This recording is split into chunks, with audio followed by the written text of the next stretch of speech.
നിലത്ത് വിട്ട് ഞാൻ അവിടുന്ന് ഇങ്ങനെ ശപിച്ചൊരു കരച്ചിലായിരുന്നു കരഞ്ഞു. കാരണം അവിടുന്ന് ഒരു കടലാസ് എടുക്കരുത്, കിട്ടാ അത് കീറിക്കളയുന്ന അയാൾ പറഞ്ഞു. സുരേഷ് ഗോപി മരണം വരെ നിന്നാലും ജയിക്കില്ല. ഞാനൊരു RSS കാരിയാ. ആ സുരേഷ് ഗോപിനെ കാണാൻ പോയവള് എന്നാണ് നാട്ടുപോലെ അറിയപ്പെടുന്നത്. ആ വീട്ടിന്റെ മുമ്പിലിരുന്ന് തമ്പാനൂർ റെയിൽവേ സ്റ്റേഷന്റെ മുമ്പിലിരുന്ന് ഞാൻ കരയുന്ന ഒരു കരച്ചില് ക്യാമറയിൽ കാണാം. കാരണം എന്റെ കല്യാണം 3 കല്യാണം മുടങ്ങി. എല്ലാം പ്രഹസനാ. യൂട്യൂബിൽ വന്നാൽ മാത്രമേ സുരേഷ് ഗോപി സഹായിക്കൂ, അല്ലാത്തവരൊന്നും സഹായിക്കില്ല. പക്ഷെ മനുഷ്യത്വം ഇല്ലാന്ന് ഇപ്പം മനസ്സിലായി. ചങ്ക പൊട്ടി ഞാൻ പറഞ്ഞു, ഗുരുവായൂരപ്പനെ കണ്ടു പോയിട്ട് സുരേഷ് ഗോപി ഗുരുവായൂർ പോകുമ്പോൾ ഞാൻ പറഞ്ഞു, ഗുരുവായൂരപ്പൻ സത്യമുള്ളവനാണെങ്കിൽ ഷോ നടത്തുന്ന ഒരുത്തനും വിജയിപ്പിക്കില്ല. നമസ്കാരം. ഈ 2-3 ദിവസം മുമ്പ് സുരേഷ് ഗോപിയെ ബന്ധപ്പെടുത്തിയൊരു RSS കാരിയായ യുവതിയുടെ വെളിപ്പെടുത്തൽ ഞാൻ പ്രസിദ്ധീകരിച്ചിരുന്നു. ആ വെളിപ്പെടുത്തൽ വന്ന ശേഷം ആ വീഡിയോയ്ക്ക് എതിരെ വ്യാപകമായ രൂപത്തിലുള്ള പ്രതികരണമാണ് വന്നിട്ടുള്ളത്. ഇതെന്തോ കെട്ടിച്ചമച്ച സംഭവമാണ്. ഇപ്പോൾ ഇലക്ഷൻ സമയത്ത് എന്തിനാണ് പ്രസിദ്ധീകരിച്ചത്, എല്ലാവർക്കും സുരേഷ് ഗോപി സഹായിക്കുകയാണോ ചെയ്യലാണോ പണി എന്നെല്ലാം പറഞ്ഞിട്ടാണ് അതിൽ കമൻറ്റുകൾ വന്നത്.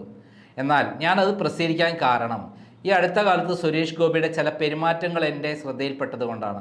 അതിലേറ്റവും പ്രധാനപ്പെട്ടതാണ് ആദിവാസി കോളനിയിൽ പോയ അദ്ദേഹം അവിടെയുള്ള സ്ത്രീകളോട് നട്ടുച്ച വെയിലത്ത് പൊരിവെയിലത്ത് നിർത്തി അദ്ദേഹം കാറിലിരുന്നു കൊണ്ട് അവരോട് തട്ടിക്കയറുന്ന രംഗം. ആ രംഗം ഒന്ന് കണ്ടു നോക്കൂ. അങ്ങനെയാണെങ്കിൽ പിന്നെ എന്തിനാ അടുപ്പിക്കാത്ത സ്ഥലത്തേക്ക് എന്നെ കൊണ്ടുവന്ന എന്താവശ്യത്തിനാണ്? നിങ്ങൾ എനിക്ക് വോട്ട് മേടിച്ചു തരാനാണെങ്കിൽ വോട്ട് ചെയ്യുന്ന പൗരനോട് ഉണ്ടാവണ്ടേ? എന്നെ സഹായിച്ചില്ലെങ്കിൽ ഞാൻ ട്രിവാൻഡ്രത്തേക്ക് ഞാൻ അവിടെ പോയി രാജീവ് ചന്ദ്രശേഖരന് പ്രവർത്തിച്ചോളാം. എനിക്ക് ഒരു താല്പര്യമില്ല.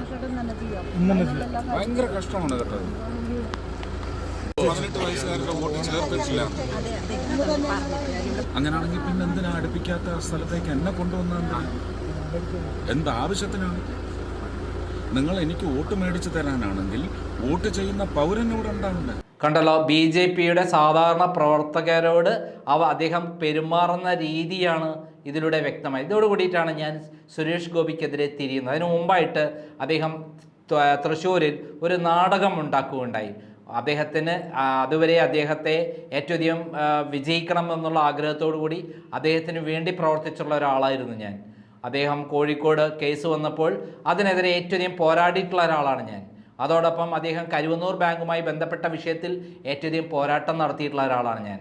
അദ്ദേഹം ശക്തമായ രൂപത്തിലുള്ള പോരാട്ടം വഴി കരുവന്നൂർ ബാങ്കിലെ പ്രതികളെയെല്ലാം അറസ്റ്റ് ചെയ്യുമെന്നുള്ള ധാരണയായിരുന്നു എനിക്കുണ്ടായിരുന്നത്. അതേപോലെ പിണറായി വിജയനെതിരേക്ക് ശക്തമായ നടപടിയെടുക്കുമെന്നുള്ള ധാരണയായിരുന്നു. അതെല്ലാം പൊളിഞ്ഞു. നമുക്കറിയാം, കരുവന്നൂർ ബാങ്കിൽ ഇപ്പോൾ നടക്കുന്നത് നാടകമാണ്. ഈ ഇലക്ഷൻ സമയത്ത് അതിൽപ്പെട്ട പ്രതികളെയെല്ലാം വിളിച്ചു വരുത്തി നടത്തിക്കുന്നത് വോട്ട് ബാങ്കിന് വേണ്ടി മാത്രമാണ്. ഇവർ വ്യക്തമായിട്ടൊരു ധാരണ ഉണ്ടായിട്ടുണ്ട്, BJPയും അതേപോലെ CPMഉം പിണറായി വിജയനുമായിട്ട്. സുരേഷ് ഗോപിയെ വിജയിപ്പിക്കണമെന്നുള്ള കൃത്യമായിട്ടുള്ള ധാരണയാണ് പിണറായി വിജയന് നരേന്ദ്രമോദിയും അമിത്ഷായും കൊടുത്തിട്ടുള്ളത്. അത് പ്രകാരം അവരെ യാതൊരു കാരണവശാലും കരുവന്നൂർ ബാങ്കിലാവട്ടെ, അല്ലെങ്കിൽ മാസപ്പടി വിവാദത്തിലാവട്ടെ, അല്ലെങ്കിൽ പിണറായി വിജയനെതിരെയുള്ള സ്വർണ്ണക്കള്ളക്കടത്തോ ഡോളർ കടത്തോ അതുപോലുള്ള കാര്യങ്ങളിൽ ഒന്നും തന്നെ യാതൊരു നടപടികളും എടുക്കില്ല. ഇങ്ങനെ ജനങ്ങളുടെ സമ്മർദ്ദമുണ്ടാക്കാൻ, CPMന് സമ്മർദ്ദമുണ്ടാക്കാൻ, ന്യൂസാക്കാൻ അവരെ വെറുതെ വിളിപ്പിക്കും, ചോദ്യം ചെയ്യും, ഇങ്ങനെ നടത്തിക്കും. ഇലക്ഷന് മുമ്പ് യാതൊരു നടപടി ഉണ്ടാവില്ല. മാസങ്ങൾ കഴിഞ്ഞ കൊല്ലങ്ങൾ കഴിഞ്ഞതാണ് കരുവന്നൂർ ബാങ്ക്. 4 വർഷം കഴിഞ്ഞു നമ്മുടെ സ്വർണ്ണക്കള്ളക്കടത്ത്. 6.5-7 വർഷം കഴിഞ്ഞു ലാവ്ലിൻ കേസ് സുപ്രീം കോടതിയിലായിട്ട്. ഡോളർ കടത്ത് പുറത്തു വന്ന് 4 വർഷം കഴിഞ്ഞു. അതേപോലെയാണ് നമ്മുടെ ലൈഫ് മിഷൻ വടക്കാഞ്ചേരി പാവപ്പെട്ട പ്രളയത്തിൽപ്പെട്ട ആളുകൾക്ക് വേണ്ടിയിട്ട് ഉണ്ടാക്കിയിട്ടുള്ള ലൈഫ് മിഷൻ പദ്ധതി തട്ടിപ്പ്. അതിൽ പിണറായി വിജയൻ മുഖ്യപ്രതിയാണെന്നുള്ള രേഖകൾ പുറത്തു വന്നു കഴിഞ്ഞു. സ്വപ്ന സുരേഷ് നിരന്തരം തെളിവുകൾ പുറത്തുവിട്ടു, കോടതിയിൽ മൊഴി കൊടുത്തു. എന്തേ പിണറായി വിജയനെയും സംഘത്തെയും തൊടാത്തത്? അത് ധാരണയാണ്. പിണറായി വിജയനും അതേപോലെ നരേന്ദ്രമോദിയും തമ്മിലുള്ള ധാരണ. ഇപ്പോൾ തന്നെ ഉണ്ടായിട്ടുള്ള വിവാദങ്ങളിലെല്ലാം തന്നെ നരേന്ദ്രമോദിക്കെതിരെ മിണ്ടാത്ത പിണറായി വിജയൻ രാഹുൽ ഗാന്ധിക്കെതിരെ മിണ്ടുന്നതിന് കാരണം എന്താണ്? ഇവർ തമ്മിലുള്ള ധാരണയാണ്. പിണറായി വിജയനെ സംരക്ഷിച്ചു നിർത്തുക, അതിൻ്റെ ഒരു ഭാഗം തന്നെയാണ് തൃശ്ശൂർ നടക്കുന്നത്. ഇത് മനസ്സിലാക്കിക്കൊണ്ട് തന്നെയാണ് ഞാൻ സുരേഷ് ഗോപിയുടെ ചില പെരുമാറ്റങ്ങൾ കൂടി കണ്ടിട്ട് അദ്ദേഹത്തിനെതിരെ തിരിഞ്ഞത്. കാരണം സ്ത്രീകളോട് പെരുമാറേണ്ട രീതി ഇങ്ങനെയല്ല. അദ്ദേഹം നടികളോട്, സിനിമാ നടികളോട് പൊതു സ്ഥലത്ത് പോലും ആഭാസകരമായ കെട്ടിപ്പിടിച്ച് നൃത്തമാടുകയാണ്. അവർ സിനിമയിൽ അഭിനയിക്കുന്നത് നമുക്ക് മനസ്സിലാക്കാം. നമുക്ക് ശ്വേതാ മേനോൻ എന്ന് പറയുന്ന ആളാരാണ്? ഒരു കോണ്ടത്തിൻ്റെ പരസ്യത്തിൽ നഗ്നയായി ആഭാസകരമായി അഭിനയിച്ചുള്ള ഒരാളാണ്. അവരോടൊപ്പം പബ്ലിക്കായിട്ട് അവർ ആഭാസ നൃത്തമാടുന്നത് നോക്കി നോക്കൂ.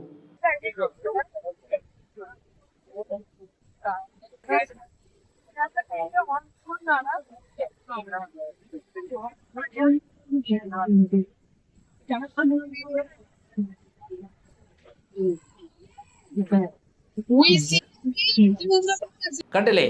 പബ്ലിക്കിന് മുന്നിൽ, ഒരു കുടുംബ സദസ്സിൽ, ഒരു കല്യാണ സദസ്സിൽ വെച്ചിട്ടാണ് ഇത്തരം കാര്യങ്ങൾ ഇറങ്ങിയിരുന്നത്. എന്നാൽ തിരിച്ചിട്ട് സാധാരണ BJP പ്രവർത്തകരോട്, സ്ത്രീകളോട് പൊട്ടിത്തെറിക്കുകയാണ്. ഒരു കമ്മീഷണർ സിനിമയിലെ കഥാപാത്രത്തെ പോലെ ആക്ഷേപിക്കുകയാണ്. PC ജോർജ് പറഞ്ഞൊരു വാചകമുണ്ട്, കമ്മീഷണർ സിനിമയിലെ കമ്മീഷണറായിട്ട് സ്വയം ഭാവം ഉൾക്കൊണ്ടുകൊണ്ടാണ് അദ്ദേഹം പെരുമാറുന്നത്. അദ്ദേഹത്തിനുള്ള ഒരു ഭാവമാറ്റം കണ്ടിട്ട് തന്നെയാണ് അദ്ദേഹം യോഗ്യനല്ല ഈ രാഷ്ട്രീയ രംഗത്ത് പ്രവർത്തിക്കാൻ എന്ന് മനസ്സിലാക്കിക്കൊണ്ട് തന്നെയാണ് ഒരു പെൺകുട്ടി എന്നെ വിളിച്ചപ്പോൾ ഞാനത് സത്യമാണെന്ന് വിശ്വസിക്കുകയും അത് പ്രസിദ്ധീകരിക്കുകയും ചെയ്തത്. അത് ആ പെൺകുട്ടി പറയുന്നുണ്ട്. എന്താ പറയുന്നത് നമുക്കൊന്ന് കേട്ട് നോക്കാം. സുരേഷ് ഗോപി മരണം വരെ നിന്നാലും ജയിക്കില്ല. കാരണം എന്തുകൊണ്ട് പറഞ്ഞാലും സാറേ, ഞാൻ 10ാം ക്ലാസ് പഠിക്കുമ്പോഴാണ് കളിയാട്ടം സിനിമ വരുന്നത്. ആ സിനിമ വരുമ്പം ഞാൻ 26 വർഷം മുമ്പിൽ സുരേഷ് ഗോപി എന്ന് പറയുന്ന ആള് ഒരു പുഴുവല്ലാത്തൊരു സമയത്ത് ഞാൻ ഒരു RSS കാരിയാ. ഞാനൊരു RSS കാരി ആയിരുന്നു.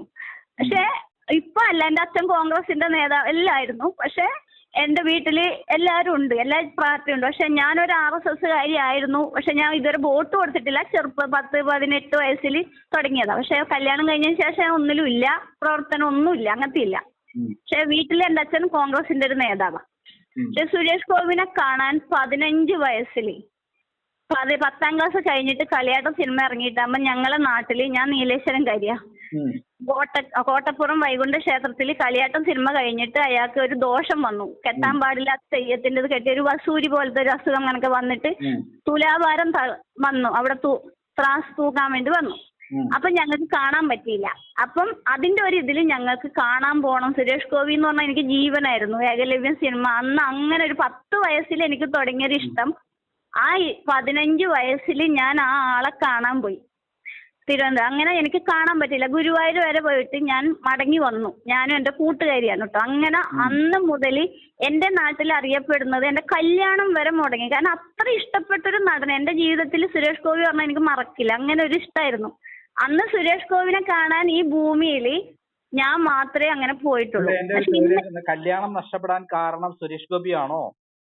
ആ സുരേഷ് ഗോപിനെ കാണാൻ പോയവള് എന്നാണ് നാട്ടുപുറം അറിയപ്പെടുന്നത്. നാട് വിട്ട്, അന്നത്തെ കാലത്ത് നാട് വിട്ട് പോകുന്നൊരു പെണ്ണ്, 2 പെൺപിള്ളേര്. നമുക്ക് താല്പര്യമായിരുന്നു. താല്പര്യം പറഞ്ഞാല് 10 വയസ്സില് ഏകലവ്യ സിനിമ ഇതില് തുടങ്ങിയൊരു ഇഷ്ടാ. എന്റെ 10-11 വയസ്സിലാണ് ഏകലവ്യം സിനിമ എനിക്ക് കാണുന്നത് ആദ്യമായിട്ട്. അപ്പൊ അന്ന് തുടങ്ങിയൊരു ഇഷ്ടം. അങ്ങനെ കളിയാട്ടം സിനിമക്ക് നാട്ടിൽ വന്നിട്ടാകുമ്പം കാണാനും പറ്റില്ല. അപ്പൊ നമ്മള് 2 കൂട്ടുകാർ പ്ലാൻ ചെയ്തു. 3 ആള് ചെയ്തു, ഒരാൾ വന്നില്ല. അപ്പൊ ഞാൻ അങ്ങനെ വന്നു. ഞാനാണ് ഒരു വയസ്സിന് മൂത്ത ഒരാൾ. അപ്പൊ എന്നെയല്ലേ എല്ലാരും പറയും, ഞാൻ കൊണ്ടുപോയി എന്നുള്ളൊരിതില്. പക്ഷെ അങ്ങനെ ഇഷ്ടപ്പെട്ട് ഞങ്ങൾ വന്ന് ഗുരുവായൂർ വരെ വന്ന് ട്രെയിൻ കയറി വന്ന്. അന്നത്തെ കാലത്ത് അന്ന് സുരേഷ് ഗോപി ആരാന്ന് പോലും ആർക്കറിയില്ല. മോഹൻലാൽ, മമ്മൂട്ടിയായിരുന്നു. അപ്പൊ എന്നോട് എല്ലാരും ചോദിച്ചൊരു ചോദ്യം, നീ എന്തിനാ സുരേഷ് ഗോപിനെ ഓഞ്ഞവനെ കാണാൻ പോയേ? മമ്മൂട്ടിനെയും മോഹൻലാൽ. ഞാൻ പറഞ്ഞു എനിക്ക് സുരേഷ് ഗോപിയെ ഇഷ്ടം എന്ന് പറഞ്ഞു. പക്ഷെ കാണാൻ പറ്റിയില്ല. ഗുരുവായൂർ വരെ എത്തുമ്പോ എനിക്ക് ശരീരം പേടിയായി, വിറച്ചു. അപ്പൊ ഞാൻ പറഞ്ഞൊരു വാക്കുണ്ട്, ഗുരുവായൂരപ്പനെ കാണാൻ പോയിട്ട് തൊഴുതിട്ട് പോയാൽ സുരേഷ് ഗോപിനെ കാണാൻ പറ്റും. അന്നേരത്തെ ആ ചെറുപ്പത്തിന്റെ ഒരു ഇതാണ്. അപ്പം അങ്ങനെ ഗുരുവായൂർ അമ്പലത്തിൽ പോയി. ഒരു വയസ്സായ ഒരു അപ്പൂപ്പൻ, ദൈവം കൊണ്ടുപോയതായിരിക്കും, ഒരു വയസ്സായ ഒരു അപ്പൂപ്പൻ ട്രെയിനിൽ കണ്ടു. മക്കളെ എവിടെ പോകുന്നു ചോദിച്ചു. സത്യം, പ്രായമില്ലേ, നിങ്ങൾ സുരേഷ് ഗോപിനെ കാണാൻ പോവുക, പക്ഷെ ഗുരുവായൂർ അമ്പലത്തിൽ പോയിട്ട് പോവാനാണ് ഇഷ്ടം എന്ന് പറഞ്ഞു. അപ്പൊ കാണാൻ പറ്റുന്നു. നിങ്ങള് ഗുരുവായൂർ അമ്പലം ഞാൻ കാണിച്ചു തരാ പറഞ്ഞു. ആ ആളെ എന്റെ അമ്പലത്തിന്റെ നട വരെ ഞങ്ങളെ കൊണ്ടുവിട്ടു. പക്ഷെ അവിടെ എത്തുമ്പോഴേക്ക് സന്ധ്യയായി. അപ്പൊ ഞങ്ങൾക്ക് പേടിയായി. ഒരു 6 മണിയായി. അപ്പൊ ഞങ്ങൾ അവിടെ സെക്യൂരിറ്റിയോട് പറഞ്ഞു, ഞങ്ങൾ ഇങ്ങനെ വന്നതാണ്, ഞങ്ങൾക്ക് വീട്ടിൽ പോകണം, സുരേഷ് ഗോപിനെയും കാണണം എന്ന് പറഞ്ഞു. അപ്പൊ ആ ആള് പറഞ്ഞു, നിങ്ങൾ സുരേഷ് ഗോപിനെ കാണണ്ട, സുരേഷ് ഗോപി അന്ന് ആരുമല്ല, നിങ്ങൾ വീട്ടിൽ പോയിക്കോ, വീട്ടിൽ അച്ഛന്റെ നമ്പർ ഇതാ വിളിക്കാ പറഞ്ഞു. അന്ന് അങ്ങനെ തുടങ്ങി ഇഷ്ടമാണ് സാറേ. ഇത്രയും വർഷം ഞാൻ ഒരു ഷോയും ഒരു ഇതിലും പറഞ്ഞു അങ്ങനെ എന്നോട് എല്ലാരും പറഞ്ഞു യൂട്യൂബിൽ വാ ഇങ്ങനെ പറ വരും എന്നൊക്കെ പറഞ്ഞു. അതുകൊണ്ട് എനിക്ക് വരണ്ട. പക്ഷെ എന്റെ മകൾക്ക് 12 വയസ്സായി. ഞാൻ 12 വയസ്സിൽ സാറിനെ കാണാൻ പോയി. എന്റെ മകൾക്ക് 12 വയസ്സിൽ ഞാൻ ഇന്ന് സുരേഷ് ഗോപിയുടെ വീട്ടിൽ പോയി. പക്ഷെ എനിക്ക് കിട്ടിയ അനുഭവം എന്റെ കുഞ്ഞു പറഞ്ഞു, ഇതിനാണോ അമ്മയുടെ കല്യാണം വരെ പേര് ഇന്നും കഴിഞ്ഞ വർഷം വരെ എന്നെ ഒരു കൂട്ടുകാരൻ വിളിച്ചിട്ടാകുമ്പം ഞാൻ എന്റെ നാട്ടിലേക്ക് ഇപ്പം വിളിക്കലില്ല. അപ്പോഴും അവർ പറയുന്നൊരു വാക്കാ, നീ പണ്ട് സുരേഷ് ഗോപിനെ കാണാൻ പോയില്ലേ, ഇത്രയും അടുത്ത്, നീ ഇപ്പം മലപ്പുറത്തല്ലേ, ഇതുവരെ സുരേഷ് ഗോപിനെ കണ്ടോ? അപ്പൊ എനിക്ക് ഉത്തരവില്ല. കാരണം ഇന്ന് എന്റെ നാട്ടില് ആ പേര് മാറ്റിയിട്ടില്ല എന്നാ. അത്രക്കും ബുദ്ധിമുട്ട്. ആ ഒരു പെണ്ണിന്റെ വേദന അവരെ വീട്ടില് ഭൂമിയിൽ ആദ്യമായിട്ട് ഒറ്റയ്ക്ക് പോകുന്നൊരു പെണ്ണിന്റെ വേദന അവരെ വീട്ടിന്റെ മുമ്പിൽ പോയിട്ട് കിട്ടുന്ന ഒരു വേദന. അന്ന് ആ മുറ്റത്തിരുന്നിട്ട് ഞാൻ ഒരു പിടി മണ്ണ് ഇങ്ങനെ വിളിച്ച് ഞാൻ കരഞ്ഞു. അപ്പൊ സെക്യൂരിറ്റിയോട് ഞാൻ ചോദിച്ചു, എല്ലാം ഷോ ആയിരുന്നോ ഇവർക്ക്? അവരോട് പറഞ്ഞു, ഇത്രയും വർഷം ഞാൻ കാണാൻ വന്നൊരു സാറാ, ഒരു മനുഷ്യനാ. സുരേഷ് ഗോപി എന്ന് പറയുന്ന ഒരാൾ ആരും ഇഷ്ടപ്പെടാത്ത ഒരു സമയത്തായിരുന്നു, തുടക്കത്തിലായിരുന്നു ഞാൻ. ഇന്ന് സുരേഷ് ഗോപിയുടെ പിറകെ കാണാൻ ഇഷ്ടംപോലെ ആൾക്കാരുണ്ട് കെട്ടിപ്പിടിക്കാനും. അപ്പോഴും എനിക്ക് കെട്ടിപ്പിടിക്കൊന്നും വേണ്ട. പക്ഷെ ഇപ്പോഴും ഞാൻ ഇഷ്ടപ്പെടുന്ന ഒരു മനുഷ്യൻ. പക്ഷെ ഇപ്പം ആ വീട്ടിന്റെ മുമ്പിലിരുന്ന് തമ്പാനൂർ റെയിൽവേ സ്റ്റേഷന്റെ മുമ്പിലിരുന്ന് ഞാൻ കരയുന്ന ഒരു കരച്ചില് ക്യാമറയിൽ കാണാം. കാരണം എന്തിനു വേണ്ടിയായിരുന്നു 26 വർഷം ഇത്രയും പേര് ദോഷം. ഇപ്പോഴും എന്റെ നാട്ടിൽ എന്റെ അച്ഛനൊഴികെ അമ്മ മാത്രം, അച്ഛനൊഴികെ എല്ലാവരും എന്നെ അപമാനിച്ചതാ. എന്റെ ഏട്ടത്തിമാര് വരെ ഇന്നും എന്നെ അപമാനിക്കുന്നത്, സുരേഷ് ഗോപിനെ കാണാൻ പോയവര്, അവര് മാർക്സിസ്റ്റാണേ. അപ്പം ഇവൾക്ക് എന്തിന്റെ സൂക്കേടായിരുന്നു അന്ന്. ഇന്നും ഞാൻ എന്റെ നാട്ടിൽ വിളിക്കാറില്ല. കാരണം എന്റെ 3 കല്യാണം മുടങ്ങി. ബ്രോക്കർമാരോട് വരുമ്പോ ആൾക്കാർ പറയുന്നത് വേറൊന്നല്ല, അത്രയും പഴികേട്ടൊരു പെണ്ണ്. അപ്പോഴും ഞാൻ ചോദിക്കുന്നത്, ഞാൻ സുരേഷ് ഗോപിനെ കാണാനല്ലേ പോയുള്ളൂ. അങ്ങനെ ഒരു അപ്പൊ ആ സാർ ആ അനുഭവത്തിന്റെ വേദന ഒന്ന് മനസ്സിലാവണം. ഇപ്പം അത്രക്കും ഒരു സങ്കടം അനുഭവിച്ചൊരു പെണ്ണാ. എന്നിട്ടും ഈ സാറിന്റെ വീട്ടിൽ പോയിട്ടാകുമ്പോ എനിക്ക് കിട്ടിയപ്പോ എന്റെ മോള് ആ 12 വയസ്സുകാരി അന്ന് ഞാൻ, ഇന്ന് എന്റെ 12 വയസ്സുകാരി ചോദിച്ചൊരു ചോദ്യം, ഇത്രയും വർഷം അമ്മ സുരേഷ് ഗോപി എന്ന് പറയുമ്പം എന്തൊക്കെയായിരുന്നു കളിച്ചേ? എന്നിട്ട് ഞാൻ അമ്മക്ക് കിട്ടിയ എന്റെ കത്ത് പോലെ അവർ കീറിക്കളഞ്ഞില്ലേ? എന്റെ കുഞ്ഞവിടുന്ന് കരഞ്ഞൊരു കരച്ചിൽ കണ്ടിട്ട് ആ സെക്യൂരിറ്റി ഇന്നും വിളിക്കും. ആ സെക്യൂരിറ്റി ഇന്നും വിളിച്ചിട്ട് എന്നോട് പറയും, മോളെ എല്ലാം പ്രഹസനാ, എല്ലാം പ്രഹസനാ. യൂട്യൂബിൽ വന്നാൽ മാത്രമേ സുരേഷ് ഗോപി സഹായിക്കൂ, അല്ലാത്തവരൊന്നും സഹായിക്കില്ല. കാരണം ഞാൻ പോകുന്നതിന് കുറച്ച് മുമ്പില് ഒരാള് പോയിട്ട് ഒട്ടരക്കരക്കാരൻ കരഞ്ഞിട്ട് പോയിട്ട് ഒരാളും മൈൻഡാക്കുന്നില്ല. സുരേഷ് ഗോപിനോട് പറയുന്ന പോലും, ഗോകുല് പറഞ്ഞിട്ടുണ്ട് പോലും, ഒന്നും എടുക്കരുത്. കാരണം അവനിഷ്ടമല്ല സഹായിക്കുന്നതും ഒന്നും. പിന്നെ അച്ഛനോടൊന്നും അച്ഛൻ ഇതാക്കുന്നത് ഇഷ്ടമല്ല. അതുകൊണ്ട് ഇപ്പം ഞാൻ ചോദിച്ചു, സുരേഷ് ഗോപി സാർ അത് പറയാണ്ട് മകൻ, ഇപ്പൊ സാറ് പറയാണ്ട് സാറിന്റെ മകൻ ഒന്ന് കീറിക്കളയോ? അത് സാറിനല്ലേ മോശം അല്ലേ? അപ്പൊ സാറിന്റെ അനുമതി ഇല്ലാണ്ട് ഒരു മകൻ ഒരിക്കലും ഒരു തെറ്റ് ചെയ്യില്ല. അപ്പം ഞാൻ എന്റെ മകളോട് പറയണം, എന്നും എടുക്കണ്ട, എല്ലാം കീറിക്കളഞ്ഞെന്ന് ഞാൻ പറയാണ്ട് എന്റെ മകളെ കീറാനുള്ള അധികാരവും ധൈര്യവും വരില്ല, ഇല്ല. അപ്പം ഒരു കുഞ്ഞെഴുതി ഫോൺ നമ്പർ വരെ വെച്ചു. അതില് എന്തെങ്കിലും മനസാക്ഷി തോന്നി ഒന്നേ ചോദിച്ചില്ല സാറേ, ഒരുപാട് നമ്പർ അന്വേഷിച്ചു. അപ്പം സാറിന് വേണ്ടി ഒരു സഹായം മനസാക്ഷി ഉണ്ടെങ്കിൽ ഒന്ന് വിളിക്കണം. അവൾ ഇംഗ്ലീഷിൽ മൊത്തം എഴുതി വെച്ചു.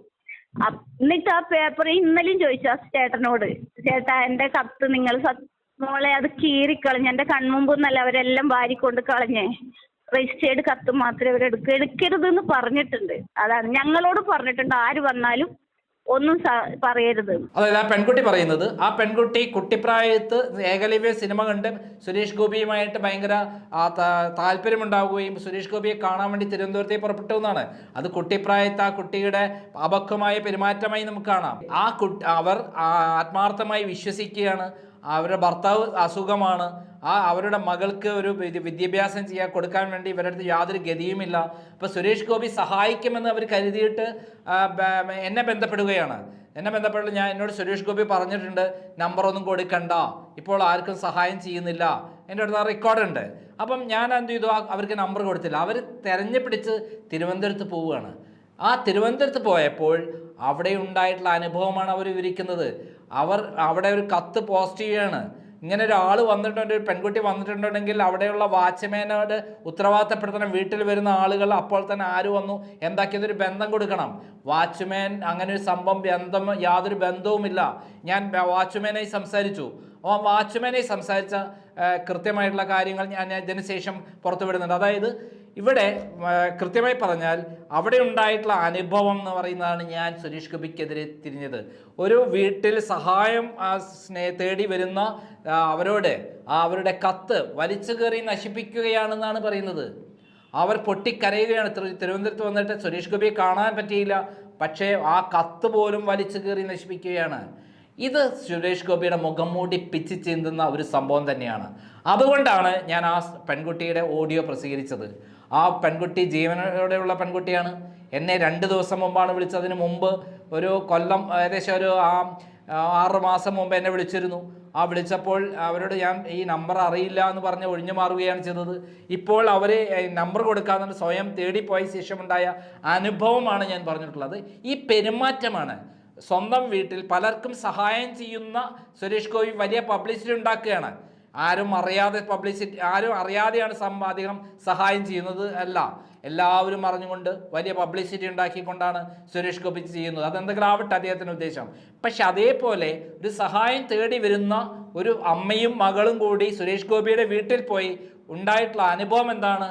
അവർക്ക് അവിടെ സുരേഷ് ഗോപിയെ കാണാൻ കഴിയുന്നില്ല. അതെന്തെങ്കിലും ആവട്ടെ, അവർ കത്ത് അവിടെ അവർ ബോക്സിൽ പോസ്റ്റ് ചെയ്യാണ്, അത് വലിച്ചു കയറി നശിപ്പിക്കുകയാണ്. ആ വലിച്ചു കയറി കത്ത് നശിപ്പിക്കുക എന്ന് പറഞ്ഞാൽ അതിൻ്റെ അർത്ഥം എന്താണ്? അതൊരിട്ടും അംഗീകരിക്കാവുന്ന കാര്യമല്ല. അത് വായിച്ച് അവർ വിളിച്ചു പറയുകയാണ്, എനിക്കിപ്പോൾ സഹായിക്കാൻ ബുദ്ധിമുട്ടുണ്ട്, കുറച്ച് കഴിഞ്ഞ് ഞാൻ സഹായിക്കാം, ഇപ്പോൾ കുറേ ആളുകൾക്ക് ഞാൻ സഹായം ചെയ്ത് കഴിഞ്ഞു, അല്ല എൻ്റെ ഭാഗത്ത് ഇപ്പോൾ സഹായം ചെയ്യാൻ പറ്റാത്ത അവസ്ഥയില്ല, വേറെ തെറ്റിദ്ധരിക്കത് സഹോദരി എന്ന് പറഞ്ഞ് അവരെ വിളിച്ച് മറുപടി പറയേണ്ട സുരേഷ് ഗോപി അങ്ങനെ ചെയ്തിട്ടുണ്ടോ? പകരം അങ്ങനെയുള്ള ഒരാൾ ജനങ്ങളിലേക്ക് ഇറങ്ങിച്ചെന്ന് ജനങ്ങളുടെ വോട്ട് തേടിക്കഴിഞ്ഞാൽ അദ്ദേഹം നാളെ ഈ ജനങ്ങളെ മറക്കും. സ്വന്തം വീട്ടിൽ ഒരു സഹായം തേടി വരുന്ന ഒരു പാവപ്പെട്ട യുവതിയോടും കുട്ടിയോടും 12 വയസ്സുള്ള കുട്ടിയോടും സുരേഷ് ഗോപിയുടെ പെരുമാറ്റം ഇങ്ങനെയാണെങ്കിൽ നാട്ടിലുള്ള ജനങ്ങളോട് എന്തായിരിക്കും പെരുമാറ്റം? അതുതന്നെയാണ് അദ്ദേഹം തൃശ്ശൂരിൽ ആദിവാസി കോളനിയിൽ അവിടെ നടു റോഡിൽ നട്ടുവച്ച വെയിലത്ത് ആ പാവപ്പെട്ട സ്ത്രീകളോട് തട്ടിക്കയറിയത്. എന്നിട്ട് അദ്ദേഹം പറയാണ്, ഞാൻ തിരുവനന്തപുരത്തേക്ക് പോവുകയാണ് എന്നാണ് പറഞ്ഞത്. എന്തൊരു നാണക്കേടാണ്. ഞാൻ ഏതെങ്കിലും വാർത്ത പ്രസിദ്ധീകരിച്ച് കഴിഞ്ഞാൽ ആദ്യം ധാരാളം പ്രഹസനം വരാറുണ്ട്. പിന്നീട് അത് സത്യസന്ധമാണെന്ന് പിന്നീട് ബോധ്യപ്പെടും. കാരണം 1000 സ്വർണ്ണപാത്രങ്ങൾ കൊണ്ട് മൂടി വെച്ചാലും സത്യമായി നാളെ വരും, തെളിഞ്ഞു വരും. ഞാൻ ലാവ്ലിൻ കേസ് കൊണ്ടുവന്നപ്പോഴും ഐസ്ക്രീം പാർലർ പെൺവാണിപ്പം കൊണ്ടുവന്നപ്പോഴും അതുപോലുള്ള സംഭവങ്ങൾ കൊണ്ടുവന്നപ്പോഴൊക്കെ തന്നെ കേരളത്തിലെ ഏറ്റവും പ്രമുഖരായ ആളുകളുടെ മുഖമൂടിപ്പിച്ച് ചെയ്തിട്ടുള്ളത്. പിന്നീട് വലിയ വാർത്തയാവുകയാണ് ഉണ്ടായിട്ടുള്ളത്. നമുക്കറിയാം, പിണറായി വിജയൻ മാർക്സിസ്റ്റ് പാർട്ടിയെ മൊത്തത്തിൽ ഉപയോഗിച്ച് കേരളത്തിൽ മുഴുവൻ എനിക്കെതിരെ പ്രചരണം നടത്തുകയുണ്ടായി. എന്നിട്ട് എന്ത് സംഭവിച്ചു? ലാവ്ലിൻ കേസിൽ പിണറായി വിജയനെ പ്രതിയാക്കിയില്ലേ? അതിൽ തെളിവുകൾ സഹിതം അദ്ദേഹം പ്രതിയാക്കിയ സുപ്രീം കോടതിയിലല്ലേ? അതേപോലെ സുരേഷ് ഗോപി വളരെ സത്യസന്ധമായി പറയുകയാണെങ്കിൽ അദ്ദേഹം മുഖം മൂടി അണിഞ്ഞിരിക്കുന്നു. അദ്ദേഹം കാണിക്കുന്നത് വെറും ഗിമ്മിക്കാണ്, ആളുകളെ പറ്റിക്കുകയാണ് എന്ന് എനിക്ക് ബോധ്യപ്പെട്ടത് കൊണ്ടാണ് ഈ പെൺകുട്ടി പറയുന്ന കാര്യത്തിൽ സത്യസന്ധതയുണ്ടെന്ന് കണ്ടുകൊണ്ട് ഞാൻ വാർത്ത പ്രസിദ്ധീകരിച്ചത്. അല്ലാതെ വേറെ യാതൊന്നുമല്ല. എനിക്ക് സുരേഷ് ഗോപിയോട് യാതൊരു വിരോധവും. അദ്ദേഹത്തിൻ്റെ മകളുടെ കല്യാണത്തിന് ക്ഷണിച്ചിട്ടുള്ളതാണ്. എനിക്കവിടെ പോകാൻ പറ്റിയില്ല. ഞാൻ അതിന് ആളുകളെ പറഞ്ഞിരുന്നു. അദ്ദേഹത്തോട് വേറെ വിരോധമൊന്നും എനിക്കില്ല. പക്ഷേ പൊതുരംഗത്ത് പ്രവർത്തിക്കാൻ സുരേഷ് ഗോപി യോഗ്യനല്ല. അദ്ദേഹം മുഖം മൂടി വികൃതമാണ്. അദ്ദേഹം പുറമെ കാണിക്കുന്നതല്ല യഥാർത്ഥ സ്വഭാവം. അദ്ദേഹം ജനങ്ങളോട് ഈ രൂപത്തിലല്ല പെരുമാറേണ്ടത്. അദ്ദേഹം ഒരു പൊതുപ്രവർത്തകൻ എന്ന നിലയിൽ ഏറ്റവും താഴേക്കടയുള്ള ആളുകളുടെ ഏറ്റവും നല്ല രൂപത്തിൽ പെരുമാറുകയും അവരുടെ കണ്ണീരൊപ്പാൻ വേണ്ടി ശ്രമിക്കുകയും ചെയ്യുന്നതിന് പകരം ധിക്കാരവും അഹങ്കാരവുമായ പെരുമാറ്റമാണ് കാണിക്കുന്നത്. മാത്രമല്ല അദ്ദേഹം പബ്ലിസിറ്റി കിട്ടാൻ വേണ്ടിയിട്ടാണ് അദ്ദേഹം പലർക്കും സഹായം ചെയ്യുന്നത്, വലിയ വാർത്തയാക്കുന്നത് എന്നുള്ളതാണ് നമ്മൾ മനസ്സിലാക്കേണ്ടത്. കാരണം അദ്ദേഹത്തിന് ഇലക്ഷന് ജയിക്കാൻ വേണ്ടി മാത്രം ഉണ്ടാക്കിയ സഹായങ്ങളാണ് പലർക്കും അദ്ദേഹം ചെയ്തിട്ടുള്ളത്. അല്ലാതെ അദ്ദേഹം നല്ല മനസ്സോടുകൂടി അല്ല ചെയ്തിട്ടുള്ളത് എന്നുള്ള കാര്യത്തിൽ യാതൊരു സംശയമില്ല. കാരണം അദ്ദേഹത്തിന് സ്വന്തം കയ്യിലുള്ള പൈസ എടുത്തിട്ടൊന്നുമല്ല അദ്ദേഹം ചെയ്യുന്നത്. ഒന്നുകിൽ അദ്ദേഹത്തിന് കോടാനുകോടി രൂപ പലരും പല വരുമാനം കൊടുക്കുമ്പോൾ അതിൽ കിട്ടുന്ന നികുതി അടയ്ക്കേണ്ട സംഭവം ഈ ട്രസ്റ്റിലേക്ക് മാറ്റി അങ്ങനെ ട്രസ്റ്റ് വഴി അദ്ദേഹം സംഭാവന കൊടുക്കുന്നു. 2, അദ്ദേഹം പലരിൽ നിന്ന് സംഭാവന സ്വീകരിക്കുന്നു, ആ സംഭാവന അദ്ദേഹം കൊടുക്കുന്നു. നല്ല കാര്യമാണ്. അങ്ങനെ ചെയ്യുന്നതിനെ എതിർക്കുകയല്ല, പാവപ്പെട്ടവർ സഹായിക്കണം. പക്ഷെ അത് ഒരു മുഖംമൂടി അണിഞ്ഞ് അദ്ദേഹത്തിന് കാര്യലാഭത്തിന് വേണ്ടി, ഇലക്ഷനിൽ ജയിക്കാൻ വേണ്ടി മാത്രമുള്ള ഒരു സംഭവത്തിന് വേണ്ടി, പബ്ലിസിറ്റിക്ക് വേണ്ടി അദ്ദേഹം ചെയ്തതിനെയാണ് ഞാൻ എതിർക്കുന്നത്. പകരം സത്യസന്ധമായി ഈ പെൺകുട്ടിക്കുണ്ടായ അനുഭവം പോലെ എത്രയോ പെൺകുട്ടികൾക്ക് അനുഭവങ്ങൾ ഉണ്ടായിട്ടുണ്ടെന്നുള്ള വിവരങ്ങളാണ് എനിക്ക് ഇന്നും ഇന്നലെയും കിട്ടിയ ഫോൺ കോളുകളിൽ നിന്ന് മനസ്സിലായിട്ടുള്ളത്. എത്ര പേരാണ് സുരേഷ് ഗോപിയുടെ ഈ പെരുമാറ്റം കാരണം ദുഃഖിക്കുന്ന ആളുകൾ ഇപ്പോൾ വിളിച്ചിട്ടുള്ളതെന്ന് അറിയാമോ? എത്ര പേരാണ്? ഞാൻ അതെല്ലാം പുറത്തുവിട്ട് കഴിഞ്ഞാൽ സുരേഷ് ഗോപി നിന്ന് കത്തും എന്നുള്ള കാര്യത്തിൽ സംശയമില്ല. നന്ദി, നമസ്കാരം. ഇതിനപ്പുറം എന്നാ സാർ 26 സുരേഷ് ഗോപിക്ക് ഇന്ന് ഞാൻ അന്നും പറഞ്ഞു ആ സെക്യൂരിറ്റിയോട് അവിടെ നിന്ന് വേറെ മുറ്റത്തൊരാളുണ്ട്. 26 വർഷം മുമ്പിലെ സുരേഷ് ഗോപി ഒന്നും അല്ലാത്തൊരു സമയത്ത് അങ്ങേരെ കാണാൻ പുറപ്പെട്ടു വന്ന ഒരു പെണ്ണ് ഇന്നും ഞാൻ ആഗ്രഹിക്കുന്ന ഒരു മനുഷ്യൻ. ഒരു നടന്നില്ല കേട്ടാ, വേറൊന്നല്ല. ഇന്ന് പെണ്ണുങ്ങളെ കൂമ്പാരം അങ്ങേർക്ക് ഉണ്ടാവുമ്പോൾ അന്ന് സുരേഷ് ഗോപിനെ ഇഷ്ടപ്പെടാണ്ട് മോഹൻലാൽ മമ്മൂട്ടി എന്ന് പറഞ്ഞ് നടന്ന പെണ്ണുങ്ങളാ ഇന്ന് സുരേഷ് ഗോപിയുടെ പിറകെ നടക്കുന്നത്. ഞാനിക്ക് ഒത്തിരി വയസ്സൊന്നുമില്ല, 37 വയസ്സേ ഉള്ളൂ. അപ്പം അവരൊരു അനിയത്തിയുടെ പ്രായമുള്ളൂ. അന്ന് അങ്ങേർക്ക് 30-39 വയസ്സിൽ, എനിക്ക് 12 വയസ്സേ ഉള്ളൂ. അന്ന് ഇഷ്ടം തോന്നിയത് ഏകലവ്യം സിനിമ. എൻ്റെ വീട്ടിൽ എൻ്റെ ചേച്ചിയുടെ കല്യാണത്തിന് ആ നാട്ടിൽ എവിടെയും TV ഇല്ല. TV വാടകയ്ക്ക് വാങ്ങി കൊണ്ടുവന്നിട്ട് ഒരു തിയേറ്റർ പോലെ വെച്ചിട്ട് കാണിച്ച ഒരു സിനിമയാണ് ഏകലവ്യം. അന്ന് തുടങ്ങി ആ 10 വയസ്സ് 11 വയസ്സിൽ ഇഷ്ടം തോന്നിയ ഇഷ്ടമാണ് ആ സുരേഷ് ഗോപി എന്ന് പറയുന്ന നടൻ. പക്ഷെ ഇന്ന് ഞാൻ അതിനുശേഷം ഞാൻ അങ്ങനെ ഒരു പരിപാടിയും കാണൂല. കാരണം അത്രക്കും വെറുത്തു പോയി. കാരണം ഞാൻ അയാളെ കുറ്റമല്ല പറയുന്നേ. ഇപ്പോഴും എന്നിട്ടും അങ്ങ് ആ സെക്യൂരിറ്റി എന്നോട് ചോദിക്കും, മോളെ ഇപ്പം വാ, ഇപ്പം വന്നിട്ട് അങ്ങനെ കാണാം. ഞാൻ പറഞ്ഞു എന്തിനാ? കാരണം എൻ്റെ കുഞ്ഞും അവിടെ ആ ക്യാമറ CCTV ഉണ്ട്. അങ്ങേരെ മൊബൈലിൽ ആ വീട്ടിൽ വരുന്ന നടക്കുന്നതൊക്കെ കാണില്ലേ സാറേ? അങ്ങേരെ മൊബൈൽ കണക്ട് ഉണ്ടാവൂലേ? അപ്പൊ ആ വീട്ടിൽ വരുന്നതും അവിടെ ചെയ്യുന്ന ഒരു വീട് പൊളിച്ച അയാൾ കാണൂലേ? അപ്പൊ ആ വീട്ടിന്റെ മുമ്പിൽ വന്ന് കരയുന്നു. CCTVയുടെ മുമ്പിൽ നിന്നിട്ട് എൻ്റെ കണ്ണിന്ന് വീഴുന്ന വെള്ളം ഞാനും എൻ്റെ കുഞ്ഞും അപ്പൊ അവര് കാണൂലേ? അത് എൻ്റെ കുഞ്ഞാ എഴുത്ത് അതിലിടുന്നത് കാണൂലേ? അപ്പൊ ഒരു ചെറിയ കുഞ്ഞ് എന്താ എൻ്റെ വീട്ടിൽ വന്ന് എഴുത്തിട്ടേന്ന് ഈ സുരേഷ് ഗോപി അയാൾ കാണൂലേ? അയാൾ ഇത്രയും വിവരം പറ്റും. അപ്പൊ എനിക്കൊന്നുമില്ല. എൻ്റെ ഭർത്താവ് എന്താ ചോദിച്ചു, നീ ഇതിനാണോ ഇത്രയും കാലം നിന്റെ നാട്ടിൽ കഴിഞ്ഞ വർഷം വരെ പഴി കേട്ടത്? സുരേഷ് ഗോപിനെ കാണാൻ പോയവളെന്നില്ലൊരു പേര് ദോഷം. പക്ഷെ എനിക്കതിൽ അപമാനമൊന്നുമില്ല സാറേ. പക്ഷെ ഇപ്പൊ ഞാൻ സങ്കടപ്പെടുന്നത് 12 വയസ്സിൽ എൻ്റെ കുഞ്ഞിനെയും വെച്ച് രാത്രി 7 മണിക്ക് ഇവിടുന്ന് കയറി. ഭർത്താവിന് വയ്യാത്തോണ്ടാട്ടോ ഭർത്താവ് കയറ്റി വിട്ടു. എന്നോട് പറഞ്ഞു, മോളെ നീ എൻ്റെ ഭർത്താവിനോട് പറഞ്ഞു, മോളെ നീ പോവണ്ട. അപ്പൊ നല്ല ഇച്ഛായ, ഞാൻ ഹിന്ദു, എൻ്റെ ഭർത്താവ് ആർസിയ. അപ്പൊ നല്ല ഇച്ഛായ അങ്ങേര് സഹായിക്കുമായിരിക്കും. കാരണം പക്ഷെ മനുഷ്യത്വം ഇല്ലാന്ന് ഇപ്പം മനസ്സിലായി. കാരണം എൻ്റെ അച്ഛനൊഴികെ ബാക്കി എല്ലാവരും സുരേഷ് ഗോപിനെ കാണാൻ പോയി. പറഞ്ഞ 15 വയസ്സിൽ എന്നെ പഴിചാരാൻ തുടങ്ങിയതാ. നാടും നാട്ടുകാരും. ആ മറ്റേ കൂട്ടുകാർക്കില്ല. കാരണം ഞാൻ ഒരു വയസ്സിന് മൂത്തത് ഞാനാണേ.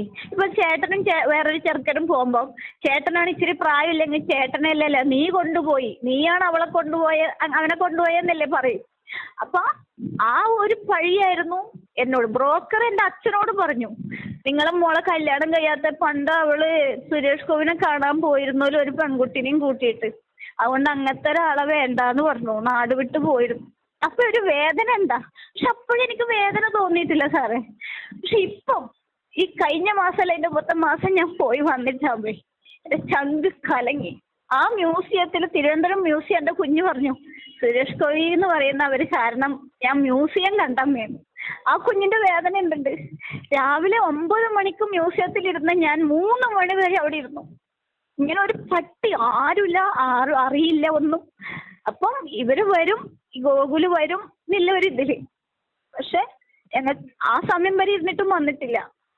അല്ലെങ്കിൽ എന്നും വരുന്നതാ പറഞ്ഞു. സ്ഥിരം അവിടുന്ന് അവിടെ തന്നെ എവിടെയാണ് ഫ്ലാറ്റിൽ പറഞ്ഞു. അപ്പൊ ആ സെക്യൂരിറ്റി എന്നോട് ദൈവം ഇതുള്ളതുകൊണ്ട് സെക്യൂരിറ്റി തുറന്നു പറഞ്ഞു, മോളെ കൊച്ചിയിലൊന്നല്ല, ഇവിടെ തിരുവനന്തപുരത്ത് തന്നെയാണല്ലോ, പക്ഷെ ഞങ്ങൾ ആരോട് പറയരുതെന്ന് പറഞ്ഞിട്ടുണ്ട്, ഞങ്ങൾക്ക് വാണിംഗ് തന്നിട്ടുണ്ട്, പിന്നെ ആര് വന്നാലും ഒരു സാധനം എടുക്കരുതെന്നും പറഞ്ഞിട്ടുണ്ട്. ഇത് ആരോട് പറയരുത് കേട്ടോ, ഇത് എൻ്റെ. പക്ഷെ ആ സെക്യൂരിറ്റി ഞാൻ പോയി ഒരാഴ്ച കൊണ്ട് ആ സെക്യൂരിറ്റി അവിടുന്ന് മാറി. ഞാൻ ചോദിച്ചു, എന്താ ചേട്ടാ മാറി? മനുഷ്യത്വം ഇല്ല, ഇവർക്ക് നിൽക്കാൻ പറ്റില്ല മോളെ പറഞ്ഞു. മനുഷ്യത്വം ഇല്ല. കാരണം എത്ര ആൾക്കാരാ വന്ന് കരയുന്നത്, എൻ്റെ മുമ്പിലാ കരയുന്നത്, ഞാൻ എന്ത് ചെയ്യുന്നു? ആ സെക്യൂരിറ്റിയുടെ മുമ്പിൽ നിന്നിട്ടാ കരയുന്നേ. ആ പാവമൊക്കെ ഞാൻ എവിടുന്ന് ചേർക്കുന്നു? ഇപ്പൊ മോള് കരഞ്ഞ കരച്ചിൽ കണ്ടിട്ട് ഞാൻ സഹിച്ചില്ല. പക്ഷെ മോള് കരഞ്ഞാണെങ്കിൽ ആരും കരഞ്ഞിട്ടില്ല, പ്രായമുള്ളവരാ വന്നേ. പക്ഷെ ഒരു കൊച്ചിനെയും കൊണ്ട് വന്നത് ആദ്യമായിട്ട് മോളാ. പക്ഷെ ആ കുഞ്ഞിന്റെ കരച്ചിലും, അത്ര ചെറിയ കുഞ്ഞ്, അയാളും ചോദിച്ച ചോദ്യം അതെ. അയാളെ ക്യാമറയില്, സുരേഷ് ഗോപിയുടെ ക്യാമറയിലും എല്ലാം കാണില്ലേ, എല്ലാം കണക്ട് അല്ലേ. അതും ഗോകുല് ഡിസ്കണക്ട് ചെയ്തിട്ടുണ്ടോ? ഒരു അച്ഛന്റെ കാര്യങ്ങൾ, വീട്ടിലത്തെ എല്ലാ കാര്യം ഗോകുലിന്റെ മാത്രം ഫോണിലാണോ? സുരേഷ് ഗോപി എന്ന് പറയുന്ന അയാൾക്ക് ഈ വീട്ടിലായിട്ട് ഒരു കണക്റ്റും ഇല്ലേ? അപ്പൊ അതാ ഞാൻ കാരണം ഞാനും കുറച്ച് പക്ഷെ ഇത്രയും ഒരു ഇപ്പൊ എന്റെ കുഞ്ഞു പറയാം അമ്മ സുരേഷ് ഗോപിയിലൊന്ന് എനിക്ക് ചങ്ക പൊട്ടി ഞാൻ പറഞ്ഞു. ഗുരുവായൂരപ്പനെ കണ്ടു പോയിട്ട് സുരേഷ് ഗോപി ഗുരുവായൂർ പോകുമ്പോ ഞാൻ പറഞ്ഞു, ഗുരുവായൂരപ്പൻ സത്യമുള്ളവനാണെങ്കിൽ ഷോ നടത്തുന്ന ഒരുത്തനും വിജയിപ്പിക്കില്ല. സത്യം പറഞ്ഞേ. കാരണം എന്റെ കുഞ്ഞ് എഴുതിയൊരു കത്ത് അവിടെ ഉണ്ട്. കാരണം ഞാൻ വീടിനോ അയാള് പശുവിന് ഒരു പെണ്ണിനാ ഒരു ഷോ നടത്തിയിട്ട് അങ്ങനെ വേഗം കയറി അങ്ങ് പോയി. ഇതെന്താ ചെയ്യാൻ പറഞ്ഞു, വിശ്വസരിച്ചാൽ ഇനി അങ്ങനെ ഒരു സാധനം വാങ്ങരുത്. കാരണം ജീവിതത്തിൽ ആദ്യമായിട്ടാട്ടോ, ജീവിതത്തിൽ ആദ്യമായിട്ട് സ്നേഹിച്ചു വന്നതാ. സ്നേഹിച്ചു വന്നിട്ട് ഇന്നും ഞാൻ എന്റെ വീട്ടുകാരുടെ അടുത്ത് ഒരു രൂപയ്ക്ക് പോയിട്ടില്ല. ആദ്യമായിട്ട് ഒരു മനുഷ്യന്റെ മുമ്പിൽ ഞാൻ യാചിക്കാൻ പോകുന്നത്. അത് അത്രയും ഒരു വിശ്വാസം ഉണ്ടായിട്ടാ. പക്ഷെ എല്ലാം പ്രഹസനമാണെന്ന് തോന്നിപ്പോയത് അന്നാ. ഇന്നലെ മിനിയാന്ന് വരെ ഞാൻ സെക്യൂരിറ്റി ചേട്ടാ ആ ഗോകുലിനെ വിളിച്ചിട്ട് മനസ്സ് നൊന്ത് സുരേഷ് ഗോപിയെ ശപിക്കുകയാണല്ലോ. സത്യം മനസ്സൊന്നല്ല. ഞാൻ ആ വീട്ടിന്റെ മുമ്പിന്ന് കരഞ്ഞൊരു കരച്ചില് ആ ഭൂമി നിലം പറ്റും. കാരണം ഒരിക്കലും ഉയരില്ല. കാരണം എത്ര വലിയവെന്ന് പറഞ്ഞാലും എല്ലാത്തിനും ഉത്തരം. കാരണം എന്റെ കുഞ്ഞ് കരഞ്ഞൊരു കരച്ചിലുണ്ട്. ജീവിതത്തിൽ ആദ്യമായിട്ടാണ് സാറേ എന്റെ മോള് 12 വയസ്സേ ഉള്ളൂ ആ കുഞ്ഞൊരു എഴുതിയിട്ട് അത്രയും ദൂരം ഞാനും എന്റെ കുഞ്ഞും. എന്റെ അടുത്ത് എല്ലായിടത്തും ദൈവത്തിന്റെ ഒരു കരുണയുണ്ട്. ഞാൻ റിസർവേഷൻ ഇല്ലാണ്ട് സാധാ ലോക്കലില് പോകുന്നത്, കിട്ടിയില്ല, പെട്ടെന്നാണ് പോകുന്നത്. അപ്പം ആ TTR പോലും എന്നോട് കരുണ കാണിച്ചു. റിസർവേഷൻ അവിടെ പോയിട്ട് ഇരുന്നോ, മോളല്ലേ ഒരു കുഞ്ഞല്ലേ, അവിടെ ഇരുന്നോ.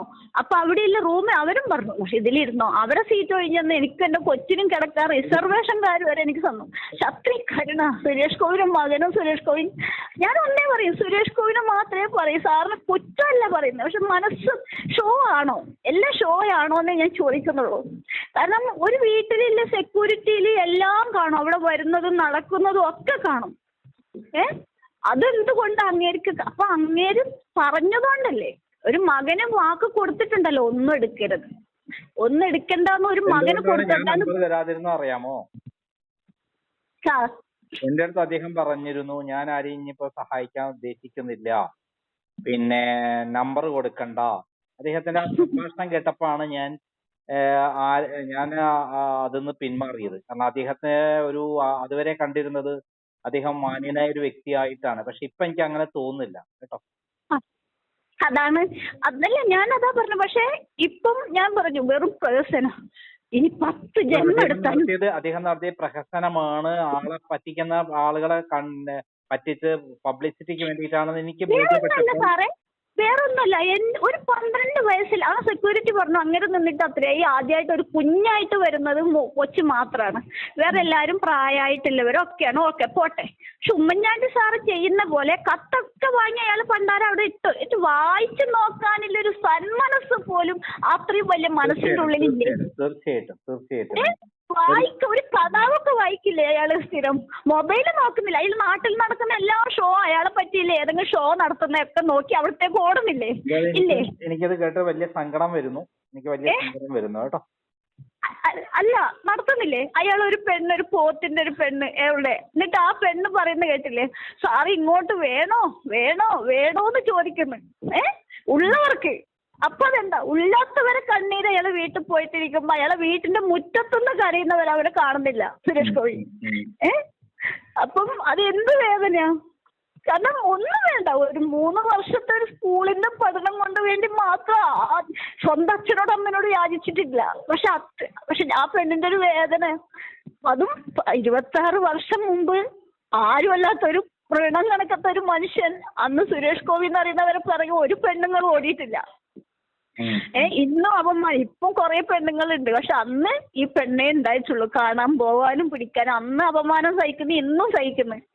എന്റെ നാട്ടിലെ ആൾക്കാർ വിളിക്കുമ്പോ ഇന്നും ഞാൻ പറയാ സുരേഷ് ഗോപിനെ കാണാൻ പോയവള് എന്നാ ചോദിക്കും. അപ്പോഴും ഞാൻ ചോദിക്കുന്നത് കേട്ടത് എനിക്ക് ഭയങ്കര സങ്കടം വരുന്നു. അല്ല, അപ്പോഴും ഞാൻ ചോദിച്ചത് എന്താ അറിയോ സാറേ, തിരിച്ചങ്ങോട്ട് ഞാൻ ആണുങ്ങളെ കൂടെ ഒളിച്ചോടിയിട്ടൊന്നല്ലല്ലോ പോയെ. ഞാനും ഒരു പെണ്ണും സുരേഷ് ഗോപിനെ കാണാനല്ലേ പോയുള്ളൂ. എനിക്ക് ഒരു സങ്കടവും ഇല്ല. ഞാൻ എന്തെങ്കിലും കാണും. പക്ഷെ എന്റെ ഒരു ചേച്ചി ഉണ്ട് സാർ, അതാണ് എന്റെ ഏറ്റവും വലിയ വേദന.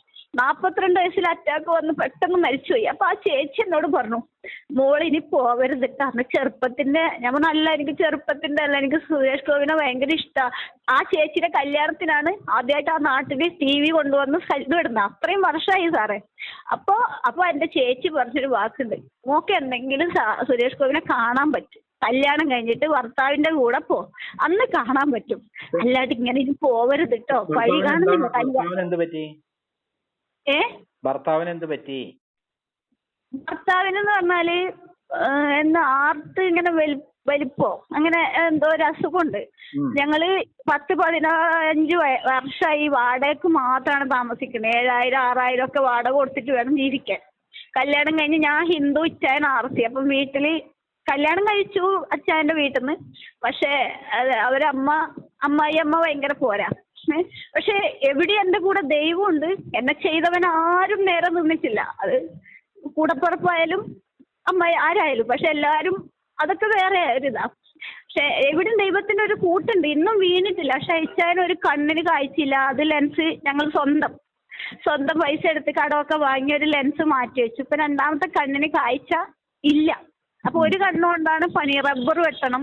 ഇലക്ട്രീഷ്യനാണ്.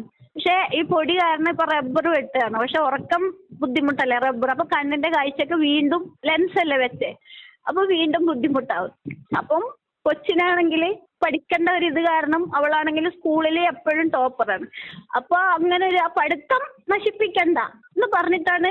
ഇഷ്ടം ഇച്ചാൻ പറഞ്ഞു സഹായിക്കൂലെങ്കിലോ വെറുതെ ഷോ ആണെങ്കിലോ എന്ന് ഇച്ചായ നല്ല ഇച്ചായ എനിക്ക് അത്രക്ക് വിശ്വാസമുണ്ട് അങ്ങേരാ എന്ന് പറഞ്ഞിട്ടാ പോയെ. പക്ഷെ എന്റെ ഭർത്താവിന്റെ മുമ്പിൽ പോലും ഞാൻ നാണം കെട്ടു.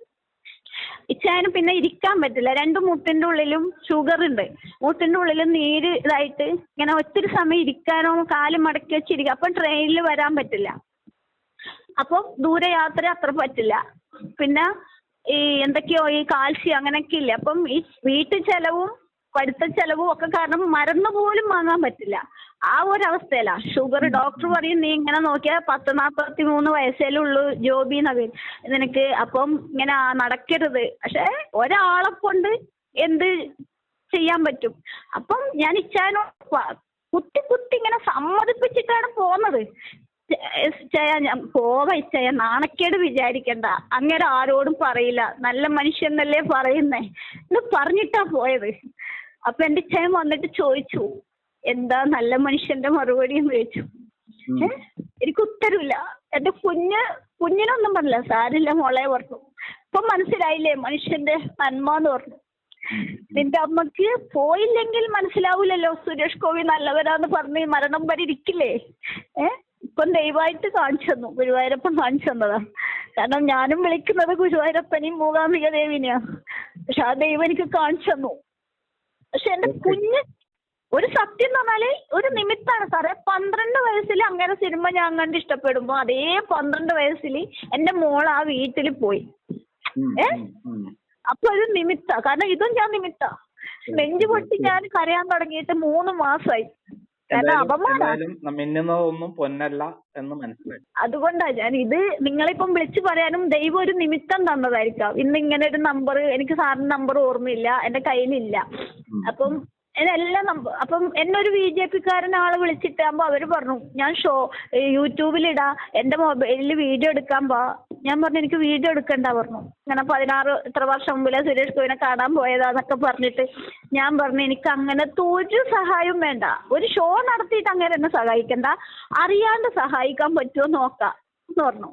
പ്രഹസനം നടത്തിയിട്ട് എന്നെ അയാൾ സഹായിക്കണ്ട പറഞ്ഞു. അപ്പൊ അവരയിൽ പോയില്ല. അപ്പൊ അങ്ങനെ എന്നോട് പറഞ്ഞൊരു വാക്കുണ്ട്, എത്ര പോയാലും നിന്നെ സഹായിക്കില്ല എന്ന്. അത് എന്ത് കൊണ്ടാണെന്ന് എനിക്ക് ഇപ്പോഴും അറിയില്ല. പിന്നെ അയാളുടെ നമ്പർ എന്റെ കയ്യിലില്ല.